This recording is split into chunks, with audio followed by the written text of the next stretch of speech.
But now I not only know that I exist, in so far as I am a thinking being, but there is likewise presented to my mind a certain idea of corporeal nature.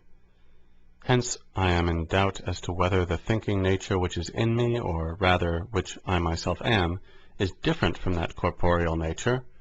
or whether both are merely one and the same thing. And I here suppose that I am as yet ignorant of any reason that would determine me to adopt the one belief in preference to the other, whence it happens that it is a matter of perfect indifference to me which of the two suppositions I affirm or deny, or whether I form any judgment at all in the matter. This indifference, moreover, extends not only to things of which the understanding has no knowledge at all, but in general also to all those which it does not discover with perfect clearness at the moment the will is deliberating upon them. For, however probable the conjectures may be that dispose me to form a judgment in a particular matter, the simple knowledge that these are merely conjectures and not certain and indubitable reasons is sufficient to lead me to form one that is directly the opposite. Of this I lately had abundant experience,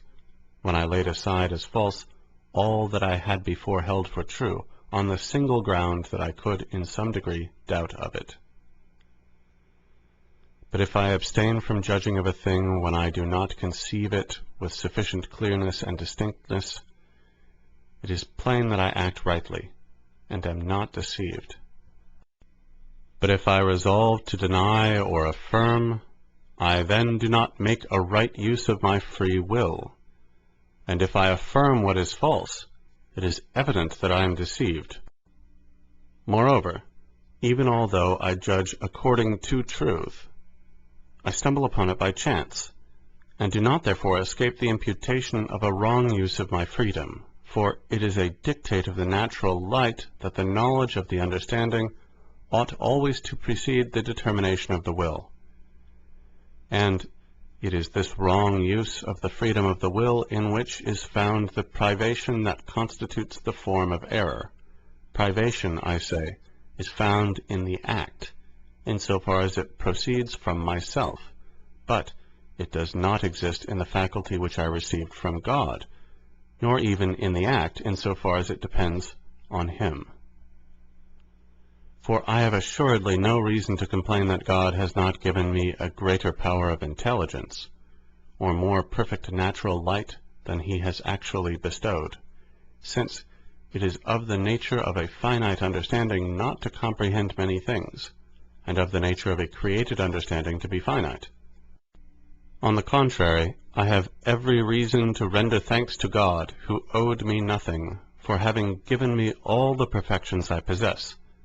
and I should be far from thinking that He has unjustly deprived me of or kept back the other perfections which He has not bestowed upon me. I have no reason, moreover, to complain because He has given me a will more ample than my understanding, since,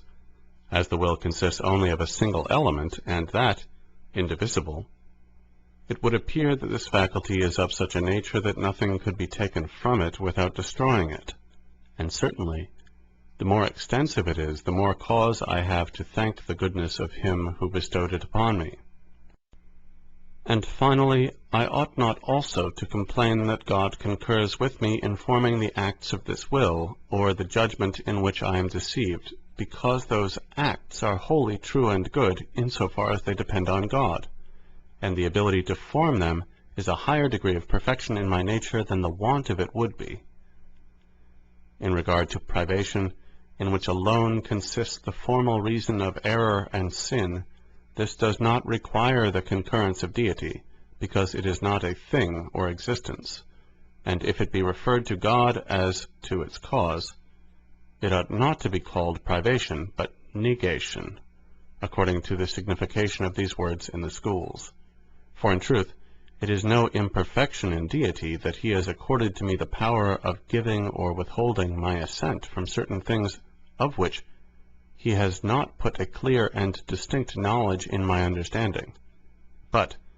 it is doubtless an imperfection in me that I do not use my freedom aright, and readily give my judgment on matters which I only obscurely and confusedly conceive. I perceive nevertheless that it was easy for Deity so to have constituted me as that I should never be deceived, although I still remained free and possessed of a limited knowledge, namely, by implanting in my understanding a clear and distinct knowledge of all the objects respecting which I should ever have to deliberate, or, simply, by so deeply engraving on my memory the resolution to judge of nothing without previously possessing a clear and distinct conception of it, that I should never forget it. And I easily understand that, in so far as I consider myself as a single whole, without reference to any other being in the universe, I should have been much more perfect than I now am, had Deity created me superior to error.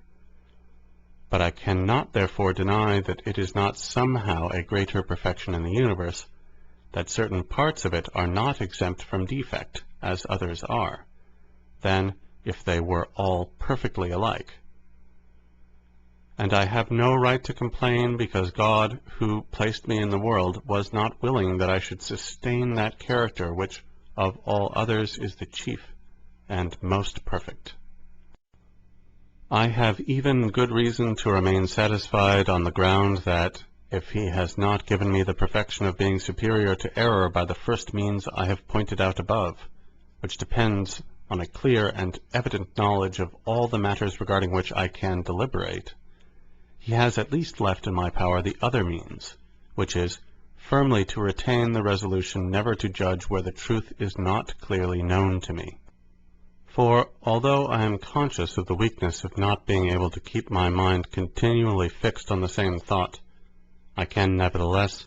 by attentive and oft-repeated meditation, impress it so strongly on my memory that I shall never fail to recollect it as often as I require it, and can acquire in this way the habitude of not erring.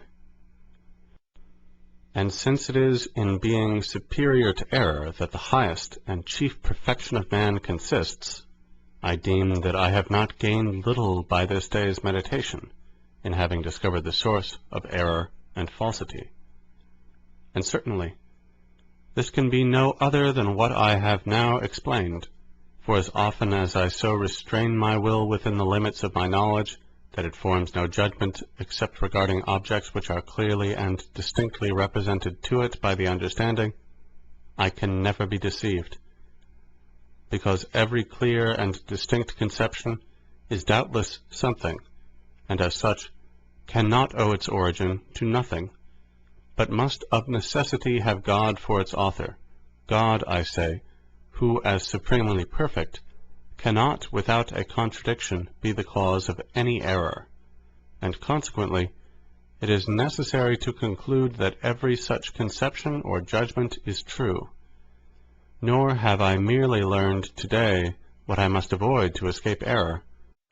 but also what I must do to arrive at the knowledge of truth,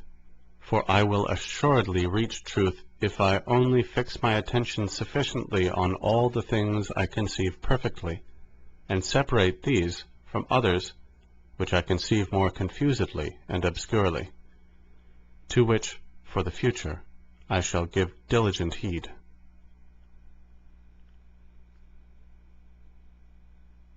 End fourth meditation. This recording is in the public domain.